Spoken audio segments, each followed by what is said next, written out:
Mayong adlaw ug mayong gabi kanatong tanan diha mga kaigsuonon nga tigpaminaw nining atong buluhaton lisos kinabuhi, especially sa atong mga kaigsuonan diha sa Kagukko nga nagdilaab diha sa kainit sa pangalagad sa atong Ginoo. Salamat sa Ginoo ug mayong gabi kaninyong tanan diha. Bisan pa sa atong mga kaigsuonan usab sa maong LBH sa Leyte Baptist Hospital. Ako karon magahatag o makapaambit diya sa pulong sa Dios ug ato kining pagkuhaon sa Juan 1 versikulo 6 ngadto sa 14. Akong pagabasahon mga igsoon, Juan 1 versikulo 6 ngadto sa 14. Nagaingon mga igsoon ang pulong sa Dios. Dihay usa ka tawo nga ginganlan si Juan nga pinadala gikan sa Dios. Siya mianhi sa pagsaksi, sa pagpahimatuod may tungod sa kahayag aron ang tanan motuo pinaagi kaniya. Kini siya dili mao ang kahayag. Inunoa siya mianhi aron sa pagpahimatuod may tungod sa kahayag. Ang matuod nga kahayag nga nagaiwag sa matag usa ka tawo kini nagsingabot sa kalibutan.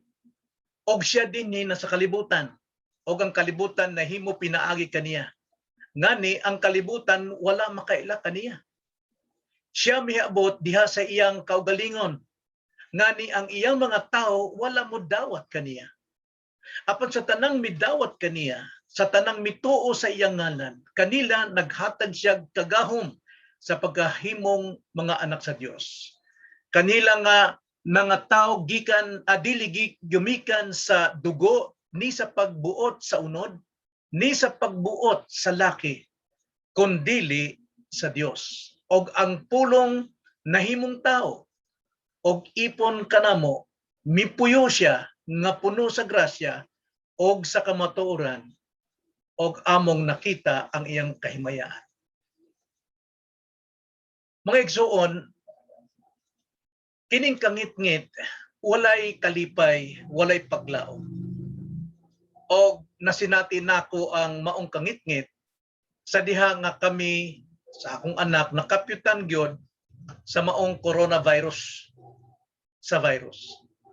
Gikan sa Leyte, among gituman tanang requirements usa mi makanganhi sa Bisaya sa Leyte na ang pag-swab og nag-negatibo mi. Tanang requirements bisan sa airport kompleto mi. Pag-abot sa Leyte sa sulod sa usa ka buwan og tunga, nakapyutan gud mi nining virus og niana among nasinati nga dili makaginhawa, punga kaayo, wa nay pang panimhot, wa nay lami sa mga pagkaon, daw murag papil sa akong paminaw. Unya pila ka adlaw naglisod na mi sa akong anak kay tungod halos dungan man mi. Akong primerong gidala og ambulansya sa LBH sa Hilongos. Apan sa didto nako sigurado gyud nakita nga positibo ko sa antigen. Apan wala ko madawat sa ospital kay sama sa akong kahimtang dili wala sila bakanting kwarto og mipauli ako. So sa pila ka adlaw nakita namo nga si Samson nga among anak naglisod na gyud siya sa paginhawa. Og di na makasulti, mao nang among gipadala na po sa ambulansya og nagpabiling ko sa balay nga ako nag-inusara. Og siya nadawat kay tungod naglisod na gud ang akong anak. Og maayo pong kahimtang kay gipangita ko sa doktor, hain naman ang amahan kay tungod kinahanglan siya ma-ospital. Og niadtong nadawat ming duha, kaming mag-ama, nakakita gyud kog kahayag og paglaom. Ang kangit-ngit daw murag panganod nga milabay na diha og miabot ang kahayag sa among paglaom nga kaminduhan na ospital. Unya pag-abot pa sa ospital, ang mga doktora, ang mga nurses pagkamaayog gyud nila. Giatiman mi 24 hours nga wa gyud siya mobiyat namo ug labi na sa mga kaigsunan sa Makagukko og sa mga kaigsunan usad sa downtown nga wa gyud mobiyat kanamo nga sila mo'y frontliner, sila mo'y nag-asikaso sa among mga kinahanglanon among mga pagkaon, sinina, kahayag gyud ang among nakita niadtong panahona.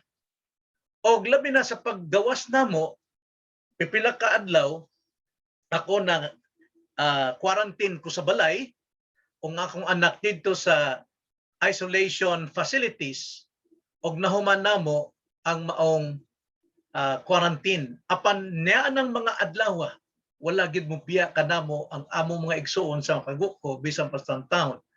Og wala gid sila ingong ikapuyan nga mutabang namo tanang pamaagi pamalit og tambal.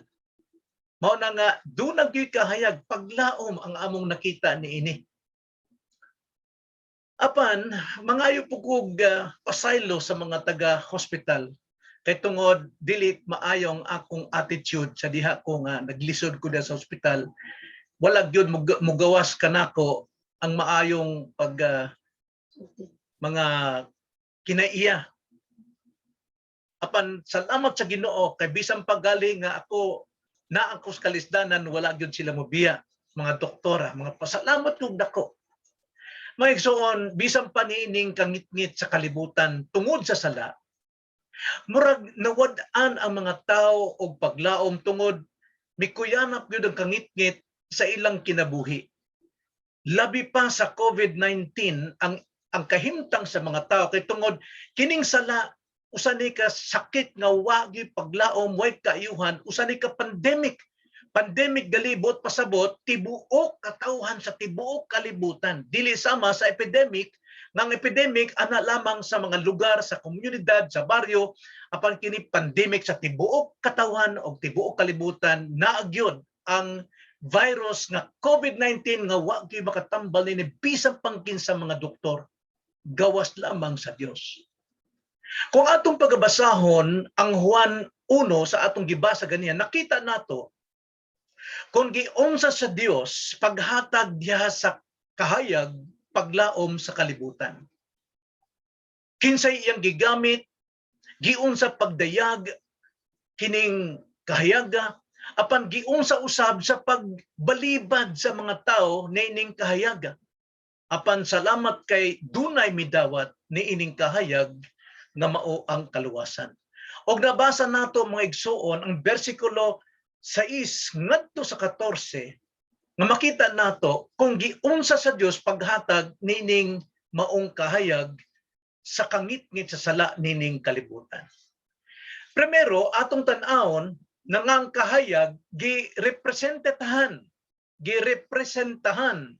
Mabasa nato dinhi sa bersikulo 6 ngadto sa 8 nga dunay nagrepresenta niining maong kahayag. Maingon, dihay usa ka tawo nga ginganlan si Juan nga pinadala gikan sa Dios. Siya mianhi sa pagsaksi, sa pagpahimatuod may tungod sa kahayag aron ang tanan motuo pinaagi kaniya. Kini siya dili maong kahayag. Hinuon siya mianhi aron sa pagpahimatuod may tungod sa kahayag. Kining maong kahayag girepresentatahan sa usa ka sinugo sa Dios. Nagaingon sa bersikulo 6, sinugo sa Dios. Dili kini basta kay kaugalingon sa tao nga siya mo represente sa ngalan o sa kahayag. Sama po usab ang pagmisyon. Dili lang basta mga tao mong misyon aron sa pagpangalaga o wali sa pulong, kundi kinahanglan duna siya home church nga mo'y magsugo kaniya, mo'y mo represent sa iglesia ngadto kang Kristo. Ingon niini ang Dios muhatag og representante. Dinhi giilang kining representante nini mao si Juan Bautista. Apan kanato usahay wala ta makaila kung kinsay moabot sa atong kinabuhi nga magwali sa mayong pulong o sa pulong sa Dios aron ikaw tagaan sa kahayag. Usahay di ta makaila, usahay bisita lang, apan maoy gigamit sa Ginoo, apan diri klaro gyud kung kinsa ang maong representante. Siya mianhi sa pagsaksi bahin sa kahayag, ug ang kahayag dinhi mao si Hesukristo. Bersikulo 7 nag-ingon, Siya mianhi sa pagsaksi sa pagpahimatuod may tungod sa kahayag aron ang tanan mutuo pinaagi kaniya. Mao ni trabaho sa usa ka representante, usa ka tawo nga magdala sa mayong balita ngadto sa mga katawhan, siya magpahimatuod alang sa kahayag nga mao si Kristo aron ang tanan mutuo pinaagi kaniya. Misaksi sa pagkamaayo sa Dios og kinsa ang Dios og nagpahimatuod ngay unsay katuyuan sa Dios diha sa kinabuhi sa mga tao. Aron ang tanang tao mutuo. Og kining representante dinhi si Juan Bautista, siya dili maong kahayag. Usahay naiuban pod nga mga magwawali nga mo represent ngadto kang Kristo, murag ang kuno nila ang kahimaya nga daw murag sila ang manluluwas kay tungod sa ilang pagkamaayo. Apan kini si Juan Bautista mapayubsanon nga tao kay tungod siya nagtuo nga siya usa lamang ka representante sa kahayag. Bersikulo 8 nag-ingon, kini siya dili mao ang kahayag. Hinunua siya mianhi aron sa pagpahimatuod may tungod sa kahayag. Mao ni trabaho sa usa ka magwawali. Representante siya, dili ang iyang kaugalingon mo iwali, dili ang iyang kaugalingon, dili ang iyang iglesia mo iwali, kundi siya mo represent ngadto sa kahayag nga wala lain kundi si Kristo. Instrumento lamang siya aron tagaag paglaom ang mga taong anaa sa kangitngit. Ikaduha, ang kahayag gipadayag. Kaniha ang kahayag girepresentantihan, karon naman ang kahayag gipadayag gayon. Bersikulo 9 og 10 og ngadto ta sa 14. Nagaingon, ang matuod nga kahayag nga nagaiwag sa matag usa ka tawo kini nagsingabot sa kalibutan. Og siya din hina sa kalibutan. Og ang kalibutan nahimo pinaagi kaniya. Ngani ang kalibutan wala makaila kaniya. Kinsa man ni siya? Bersikulo 14 nagaingon, og ang pulong nahimong tao og ipon kanamo mipuyo siya nga puno sa grasya og sa kamatuoran. Og among nakita ang iyang himaya, ang himaya nga ingon sa pagkadawaton sa bugtong anak gikan sa amahan. Na kinsa may bugtong anak? Si Kristo lang yon. Mao kana ang kahayag nga girepresentahan ni Juan Bautista karon gipadayag. Gipadayag aron magaiwag sa matag usa ka tawo. Wala moingon nga magaiwag sa tanang tawo. Wala mag-ingon na. Basahan nato ang 9. Ang matuod nga kahayag nga nagaiwag sa matag usa, dili kay ingon tanan automatic nga tao. Kini nagsingabot na sa kalibutan. Kay tungod daghan po'y representante bahin kang Kristo og iyang ipadayag ang mayong balita sa kahayag og iyang sultihan nga tanang tao makadawat sa kahayag. Apan klaro din sa bersikulo 9, matag usa. Buot pasabot matag usa nga mudawat og motuo niining kahayag. So kining kahayag nang sing-abot na sa kalibutan. Og nagaingon ang bersikulo 10, siya din hina sa kalibutan. Nagaingon ang bersikulo 10, og siya din hina sa kalibutan. Og ang kalibutan nahimo pinaagi kaniya, ngani ang kalibutan wala makaila kaniya. Bisan pa nga ni si Kristo wa pa magpakatao, dinhin na siya sa kalibutan. Nga naman, kay tungod siya ang nagabuhat sa kalibutan. Siya mo'y nagbuhat sa tibok kalibutan, dinhin na siya, nag-una pa siya sa kalibutan. John 1:3 nagpahimatuod sa konteksto. John 1:3, ang tanang mga butang nangahimo pinaagi kaniya og niadtong mga nangahimo na walay bisan usa nga nahimo nga dili pinaagi niya. Kini si Jesus mao ang nagbuhat nining kalibutan. So busa wala pang kalibutan, dinhi na si Jesus. Labi na sa diha ng kalibutan, dinhi na sab siya. Apan ang kalibutan, nagasulti diha sa bersikulo 10, ang kalibutan wala makaila kaniya. Now kinsa mang kalibutan ang wala makaya nila? Tanan sa tibok nga tao sa Dios. Nga naman, unsay but pasabot niini? Wa bay makailag Dios ang kalibutan? Kaila sila Dios apan wala sila makaila sa personal nga pamaagi. Basahon nato ang Roma 1:20 ngadto 23. Nganuman nga wa man sila gyud makaila og personal sa atong Ginoong Hesukristo. Nag-ingon sa Roma 1:20. Kay sukad pa sa pagkatukod sa kalibutan ang iyang dili makita nga kinaiya nga mao ang iyang dayong gahom pagka-Dios sa tin-aw na ila na pinaagi sa mga butang nga iyang nabuhat. Busa wala sila ikapangulipas. May unang tawa may Dios. Awa na gyud sa pangulipas nga naman makita mailhan ng Dios sa tanang binuhat ning kalibutan. Versikulo 21, kay bisan na pakaila na sila sa Dios, wala nila siya pasidunggi ingon nga Dios. Ni nagpasalamat kaniya. Hinunua mo ilang ginuktukan ang mga hinunahuna nga walay dapat hangtod gingit-ngita na lang ang ilang habol nga mga salabutan. Sa ilang pagka makinadmanon nahimo hinuon silang mga buang. Makiladmanon mga tao, no? Nga di mo tuog Dios nga klaro kaayos mga kabuhatan sila nahimong buang. 23 nga naman og ang himaya sa dili mamatay nga Dios giilisan nila mga larawan nga sama sa mga may kamatayon nga tao og mga langgam og mga mananap nga upat og tiil og mga binuhat nga nagakamang.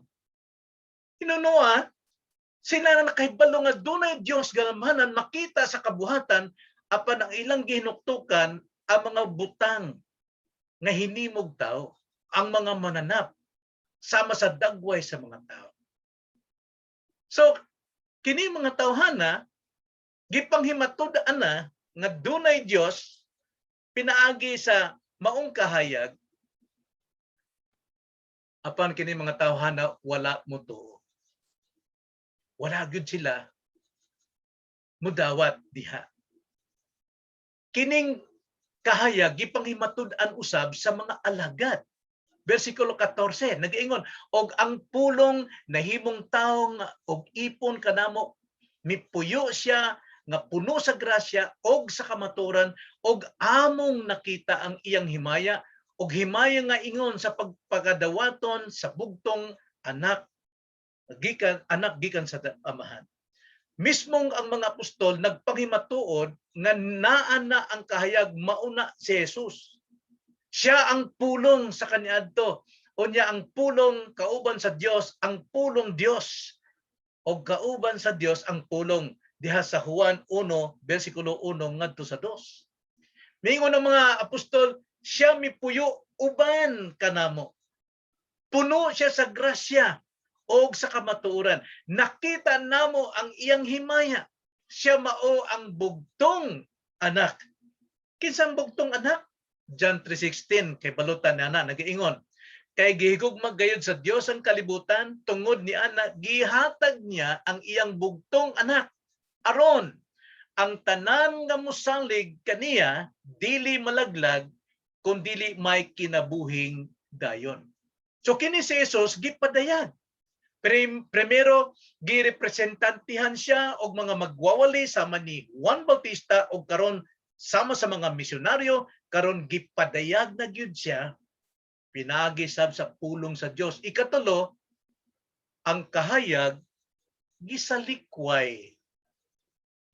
Gibalibaran wala dawata sa mga tao. Kinsa mga tawhanan ni? Nagingon sa bersikulo 11. Siya nahiabot diha sa iyang kaugalingon. Ngani ang iyang mga tao wala mudawat kaniya. Natimanin maigsoon, siya miabot diha sa iyang kaugalingon. Kisang kaugalingon na? Ang iyang kaliwat mao ang mga Hudyo, ang mga Israel. Wala mudawat kaniya.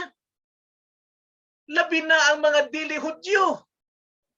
Labi na ang dili mga Hudyo, wala mo dawat kaniya.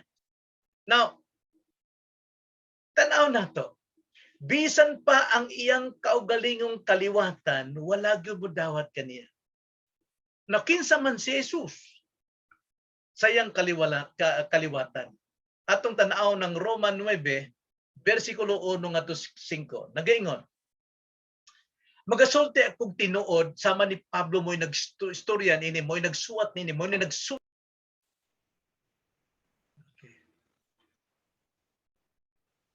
So ikatulo, ang kahayag gisalikway. Gisalikway ang kahayag. Bersikulo 11 nag-ingon, siya nahiabot diha sa iyang kaugalingon ngani ang iyang mga tao wala mudawat kaniya. Ang iyang kaugalingon mao ang iyang kaliwatan og ang mga tao mao ang iyang mga kaliwat. Bisan pa sa iyang kaugalingon. Atong basahon kinsa man sa Jesus sa iyang mga kaugalingon. Roman 9 bersikulo 1 ngadto 5. Kini panghimatuod ni Pablo kay tungod dunay kasubo si Pablo sa iyang mga kaliwatan ug mga paryente nga wala mosalig kang Hesukristo nga maong iyang kaugalingon. Nagaingon dinhi, magasulti akong tinuod diha kang Kristo, dili ako magbakak. Ang akong tanlag magasaksi kanako diha sa Espiritu Santo. Nga sa akong kasing-kasing aduna ako'y dakong kaguol og walay paghunong nga kasakit. Kay arang ko pa gani matinung arang ko pa gani matinguha ang akong pagkatinunglo og pagkasinalikway gikan kang Kristo alang sa kaayuhan sa akong mga igsuon nga ako rang mga paryente sa pagkatao. Sila mga Israelenhon og nailaha ang pagkainanak, ang kadungganan, ang mga pagkigsaad, ang pagkahimtang sa kasuguan o pagkahinatag sa kasuguan, ang pagsimba o ang mga saad. Nailaha ang mga patriarka o gikan kanila sa kaliwatan sumala sa pagkatao na tao si Kristo nga mao ang Dios nga anaa sa ibabaw sa tanan dalhaygon hangtod sa kahangturan. Amen. Monid dakong kasubo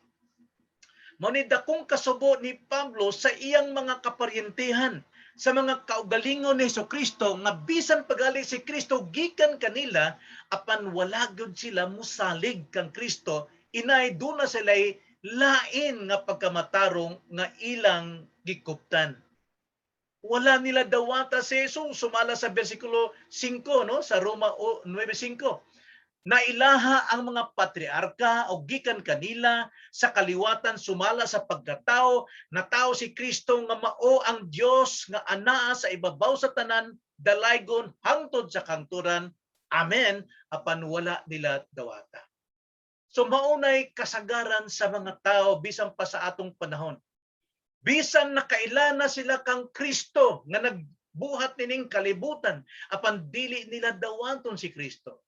Labi na kon lain ang mo representa kaniya nila sa atong panahon karon tungod do na tay mga pundok, do na tay mga iglesia og laing galing pundok, laing galing ngan sa ilang iglesia mo share sa gospel dili sila mo dawat.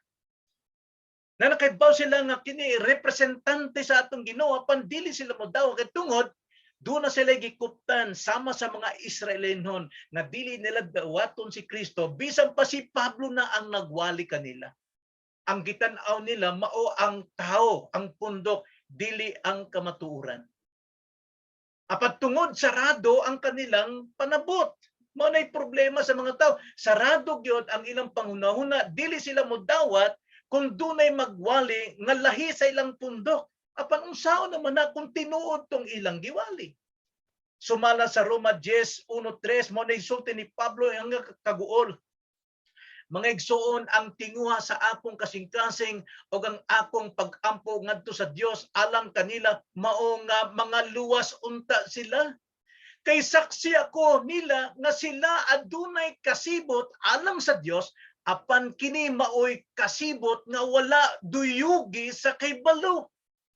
Wala duyugis kay balo sa tinuod kay balo sa pulong sa Dios o kay wala man sila'y hibang kaagan may tungod sa pagkamatarong nga nagagikan sa Dios o nagapaningkamot sa paghimo sa ilang kaugalingong pagkamatarong. Wala sila magpailalom sa pagkamatarong nga iya sa Dios. Mao na ang mga taong wala modawat kaniya ang iyang kaugalingon, labi na ang iyang katawhan nga mao ang Israel. Nganuman, Bisan pa sila kaliwatan ni Kristo, wala sila'y espirituhanong pagsabot. Kay tungod, tanang tao nahulog sa sala o tanang tao patay sa espiritong pagpanabot. Busa nag-iingon sa 1 Corinthians 2:14, 1 Corinto 2:14, ang tao nga kalibutanon dili magadawat sa mga igatudlo sa espiritu sa Dios. Nga naman, kay alang kaniya kini mga binuang og siya dili arang makasabot niini tungod kay kini ugod kinahanglan mang pagatugaron sa espirituhanon nga paagi. Karon kung magsalig ka sa imong kaugalingong kasabutan ug wala sa espiritu kay ang hatag sa espiritu iya man sa Dios, dili gyud ni masabtan ang pulong. So dili gyud mo madawat si Kristo. Nganuman kay usahay mo ni problema sa mga pundok-pundok, sa mga grupo-grupo sa mga tinun-an. Wala maglantaw sa kamatuoran kundi sa ilang mga kinaihan, ilang traditions, ilang teachings. So busa maigsuon, kinahanglan atong masayran na dihay dunay kining kahayag. Ang kahayag girepresententihan sa mga magwawali sama ni Juan, ang kahayag gipadayag pinaagi sa balaang kasulatan, apan ang kahayag gisalikway sa mga tao kay tungod sa sala maoy nagbuta sa ilang pagpanabot. Apan ikaupat, ang kahayag gidawat. Versikulo 12 ngadto 13. Apan sa tanang midawat kaniya, sa tanang mituo sa iyang ngalan, kanila naghatag siyag kagahom sa pagkahimong mga anak sa Dios. Kanila nga nangatawag dili gumikan sa dugo, ni sa pagbuot sa unod, ni sa pagbuot sa laki, kundili pagbuot sa Dios. Salamat sa Ginoo kay dunay midawat. Wala gyud mapakyas ang plano sa Dios, ang katuyuan sa Dios, dunay gyud maluwas. Kini mao ang maayong balita kay tungod dunay mudawat o dunay musalig.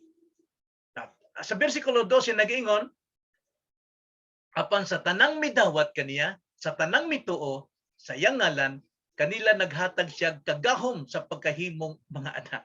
Atong tagsa-tagsaon ni. Dunay midawat kang Hesus pinaagi sa pagwali ni Bautista.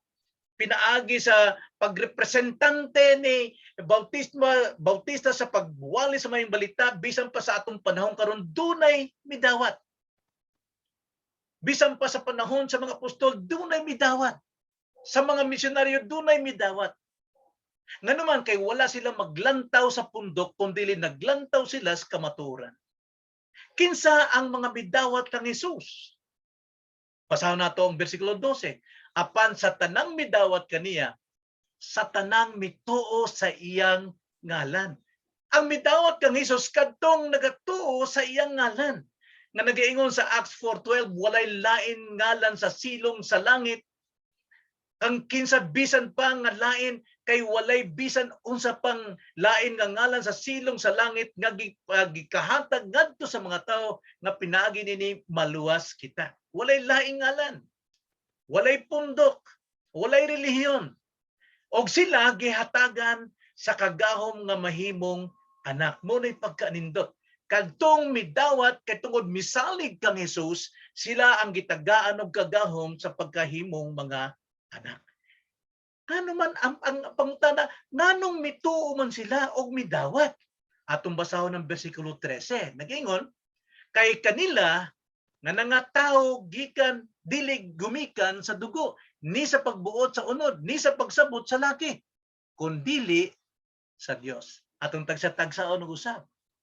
Midawat sila, mutuo sila og midawat kang Hesus, nganuman kay dili pinaagi sa pagpakatao gumikan sa dugo, no? Sila nangatawo dili gumikan sa dugo, dili gumikan sa pamaagi sa laki o babae. Asa man? John 3:5. Og si Jesus mitubag, sa pagkatinuod, magaingon ako kanimo, gawas ko ng tao igaanak sa tubig ug sa espiritu dili sila makasulod sa ginharian sa Dios. Ambot pasabot kinahanglan silang ianak sa espiritu. Sila ianak gikan sa Dios. Anothen sa Greek pa.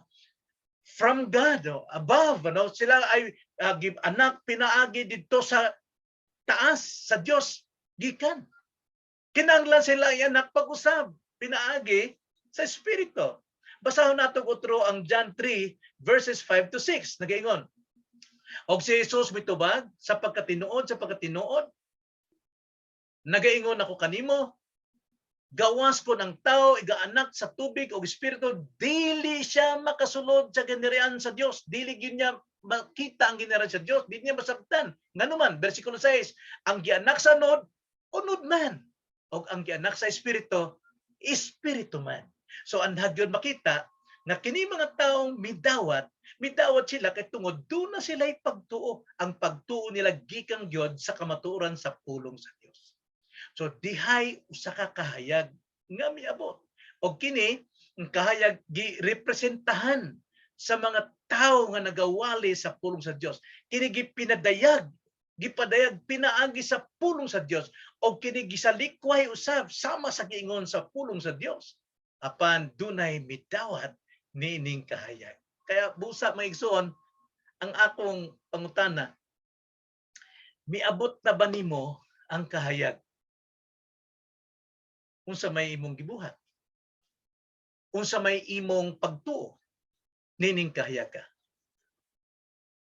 Nadawat na ba nimo ang kahayag, ang tinuod kahayag nga walay laing ngalang gihatag sa Dios aron ang tao maluwas? Mao kini ang kahayag. O karon kung midawat ka na, nagapabilin ka ba sa maong kahayag? Ang kinabuhi ba nimo makita nga naa nagdilaab ka sa kasibot diha sa pagpangalagad sa Dios, nga makita sa imong kinabuhi nga dunay gyud kay kasing-kasing sa pagtabang sa paglantaw sa uban, dunay kay paghigugma sa bisan pa sa imong mga kaaway. Nganuman kay tungod ang gugma sa Dios nagauna diha sa imong kasing-kasing. So busa nadawat na nimo ang kahayag. Hinaot pa nga imong nadawat. Magampo ta maigsoon.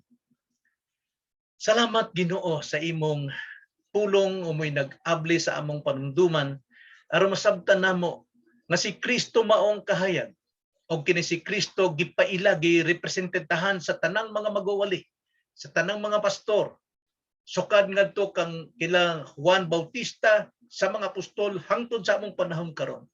Hinaot pa nga kini among pagatuuhan, dili namo agdon kung unsay pundok namo kundi among agdon unsa may kamatuoran kinahanglan magtubo mi diha sa maong kahayag. O hinaot pa nga kini dili gyud namo masalikway sama pa sa mga kaugalingong katawhan ni Kristo, nagisalikway siya. Naot pa nga usa kami diha sa midawat kaniya. Katungod ang among pagdawat dili pinaagi sa among pagbati, dili sa among pinaagi sa among pundok, kundi pinaagi sa pagpaminaw sa imong pulong nga among nasabtan nahibaw-an busa mituo kami og misalig og midawat kang Kristo nga mao ang among maluluwas. Salamat Lord, mao kining among pag-ampo diha lamang sa ngalan sa Ginoong sa Kristo. Amen.